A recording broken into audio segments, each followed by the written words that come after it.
Grabihan na jud ang mga panghitabo karon sa Pilipinas, guys. Labi na sa amoa sa Cebu. Bag-o pa lang gi lindol, tapos karon gibagyuhan na pud. So grabe ang damage.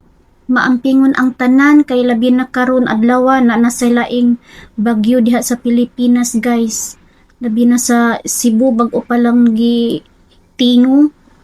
Dapat mag-ampo lang jud kanunay, guys. Hugtan ang pag-ampo nato, guys. Hanglan jud og tabang ang taga Cebu, guys. Ako taga Cebu ko need jud og tabang dito sa amoa, guys. Labi na panawagan diha sa gobyerno sa atoa. Tabang in town mo, guys. Tabang mo gobyerno. Dili na in town ninyo ibulsa ang mga gipangbayad sa mga tao, mga taxes. Ihatag sa mga biktima sa bagyo. In town maluoy mo. Dili lali magtrabaho. Tapos ibulsa ra ninyo. Real talk jud na.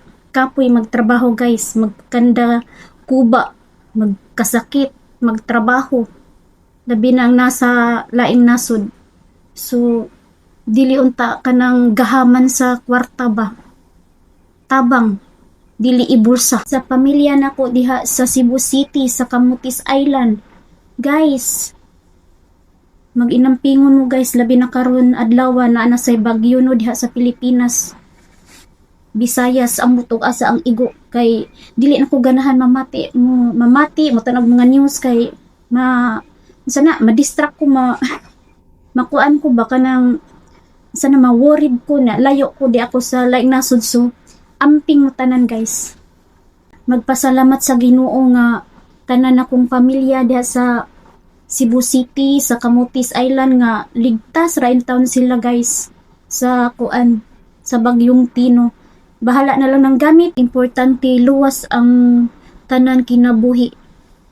Magpasalamat untag dako sa atong Ginoo, guys.